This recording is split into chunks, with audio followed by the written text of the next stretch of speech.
joined by two esteemed guests to share their view on the entire controversy that in fact ensued in the top court today. We have Hemant Saxena, who's an advocate himself from our Supreme Court, and I'm in fact also being joined by Miss Tahira Hasan, who is an activist. Ma'am and sir, thank you so much for joining us on Mirror Now here, and I respect your time. Now, I want to first go across to Mr. Hemant Saxena. Sir, you're an advocate yourself practicing in the highest court of India. First of all, your first reaction on the entire development that transpired in the top court today. We understand that there has been a split verdict in terms of one judge, in fact, dismissing the petitions that were filed by the protesting students, and you have this another judge who, in fact, backed the protesting students, saying that hijab is more about personal choice of a woman. Your first reaction to that? Yes. So, see, the Karnataka High Court, the three-judge bench of the Karnataka High Court, upheld the government that the GO by which hijab was, not allowed in schools as such. Now, the Supreme Court has given a split verdict, as you rightly said today. One judge rather upheld, the Karnataka High Court's decision, saying that, the decision is correct and wrong. The other judge, Justice Dhulia, said, no, I'm setting this judgment aside, and I'm also, allowing the appeals while doing that. Now, what has happened is, what happens in the Supreme Court as a matter of procedure is, when there is a split verdict between two judges, the matter is to be placed to the Chief Justice. The Chief Justice has to constitute a three-judge bench. Three-judge bench will first look into whether, we have to refer it to a larger bench, whether there are, terms of references which are to be claimed, or, there's no requirement to refer it to a larger bench, and we can very well, decide the issue as it is. So this is one part of it which I wanted to convey to audience, that this is what is going to happen. Now, what is the situation as it exists today regarding, what is going to happen, to the GO which banned hijab in a sense. Now, the GO, because the Karnataka High Court's judgment, that judgment said that GO is valid as such, and it dismissed the appeals. And the challenge to this Karnataka High Court's order, there is a split verdict. So that means inconclusive manner. That Karnataka High Court's judgment, because there is no stay on operation of that judgment also. Throughout, even on the first date of hearing, the petitioners pressed for the stay of that Karnataka High Court judgment, that there was no stay granted to them. So that Karnataka High Court's judgment is today, in a sense, alive and kicking. This is what the current situation is. And, this is, what the future course of action, in my view, is going to happen. The Chief Justice. And also, interestingly, on the 8th of November, the current Chief Justice, Justice Dhulia, is going to superannuate on the 8th of November. 9th of November, Justice D.Y. Chandra will take over, as he has been, sent his, Justice Dhulia sent his the CJI designate. So let's see what happens, because, Supreme Court closed for Diwali vacation from next week onwards, immediately after next week, and to reopen only on the 30th of October. There will be only 1 week for Justice Dhulia to constitute a bench, etc. So I think, it will be done in Justice Chandrachud's tenure in most probability. All right, Mr. Hemant Saxena, I urge you to stay with us. I would also like to, in fact, take a question from Ms. Tahira Hasan, who's an activist herself. Ma'am, do you somewhere view, this entire controversy that has ensued in the state of Karnataka for months now, where, in fact, we went on to see how the High Court, too, has upheld the ban on hijab. Do you view this as an impediment to the girl-child education? Yes, hijab must not be forced on anybody to wear, and not forced not to wear. It's a right to choice. Nothing, as Owaisi was saying, I don't believe it, what he said, because it is not a religious matter. It's a matter of right to choice, right to education. And in 1983, I repeat again and again, that the Gopal Singh report came. In 2006, Sachar came, and 2009, Ranganath Commission,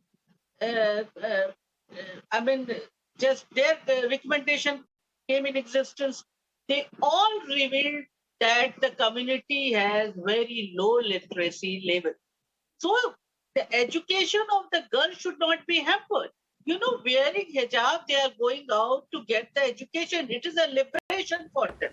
They feel liberated, at least they are coming out from the house. So let them get the education. Let us create the situation where they will decide themselves what to do and what to not to do. Why it is imposed? I'm not saying that in classroom they should wear head to toe burqa. No, I'm not saying. I'm saying they can only use the dupatta that has been prescribed in uniform that they can put on their head. If their education, their parents are not allowing them to go out and get education, at least this can be done for our betis, for our daughters. This is what I'm saying. That's why today you see the highest court of the land has delivered the split verdict. So they are also seeing all the issues and all, the problems that community is facing.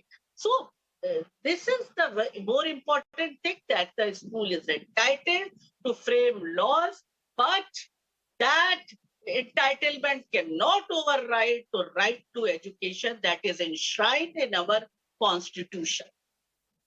Girls' education should not be denied. Girls should not be denied education just because they want to put the dupatta on their head. This is what I'm saying. Absolutely. Point well taken, Ms. Tahira Hasan. Since you just cited the Constitution, in fact, I want to go back to Mr. Hemant Saxena.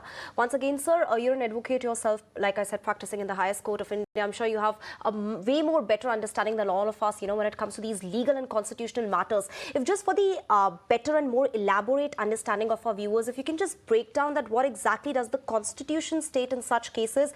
What does the law state in terms of religious symbols and educational institutions?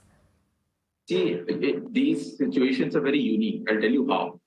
See, there are two or three rather, fundamental rights, which have head-on collision in such matters with each other. See, on one part, the petitioners are claiming that we have a fundamental right guaranteed to us by the Constitution of this country under Article 25, and we can, that we are free to, profess, propagate, and practice our religion, and that we have Article 21, of course, right to live with dignity, personal liberty, etc. On the other hand, the institution, the education institutions, they are claiming that we have a right, we have a right to autonomy, we have a right to regulate, what will be the prescribed uniform for our schools, and for example, it's this simple, you don't need hijab to study, you don't need hijab to educate yourself, you need books to educate yourself. So, so in such unique matters, what do? When there is a head-on collision between two fundamental rights, with each other. So there are formulas under the Constitution or under the Constitution jurisprudence that we study. How do you resolve this conflict? Which fundamental right will prevail over which fundamental right? For example, Article 25, if you see, the freedom to practice religion, that is subject to four things: public order, morality, health, and other parts of other provisions of the Part 3 of the Constitution. So Article 25 as such is subject to Article 19(1)(b) and Article 14, technically speaking. So this is a conundrum which has happened, So, one judge, Justice Gupta, has taken a view that, that the Karnataka High Court rightly touched, the doctrine of essential religious practices, which is one of the tools to resolve this conflict, of fundamental rights. And on the other part, Justice Dhulia, says that the Karnataka High Court ought not to have touched the ERP, essential religious practices doctrine at all. And this is completely a matter of choice. Now, in my view, if you'll ask me, in my view, Justice Dhulia is not legally correct. I'll tell you why. Because, this is, of course, a matter of choice, nonetheless.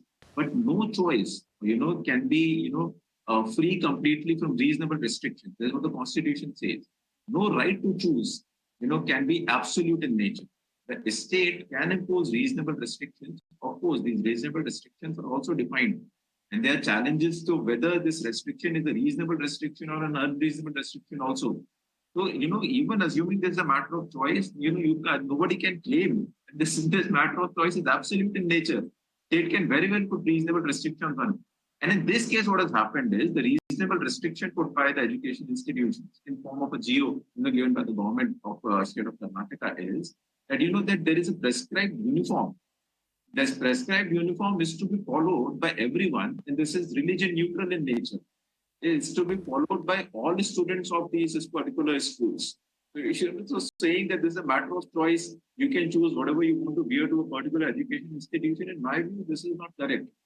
So let's see this has been referred to a larger bench now. The larger bench will take a call. But in my view, Justice, we are yet to see the complete decision. But what has been orally observed by Justice Dhulia, saying that this is a matter of choice and this is a matter of girls' education. as I pointed out, you don't need hijab to educate yourself. You need books to educate yourself. Hijab has got nothing to do with education. Right to education is a completely different fundamental right altogether. So, in my view, Justice Dhulia's opinion is slightly on a shaking ground. Let's see what the larger bench does when a larger bench is constituted, considering that the Supreme Court is already burdened with a lot of referred matters, constitution bench matters, etc., which are much prior than the hijab matter. But because why this gains significance is because there is no stay on operation of the Karnataka High Court judgment. That judgment is alive right now. That's why probably the petitioners or the appellants they'll push for an early hearing, early listing of a three-judge bench proceeding. Let's see how it goes. Hemant Saxena, thank you so much for that point. In fact, one final question to Ms. Tahira Hasan before I let you both go.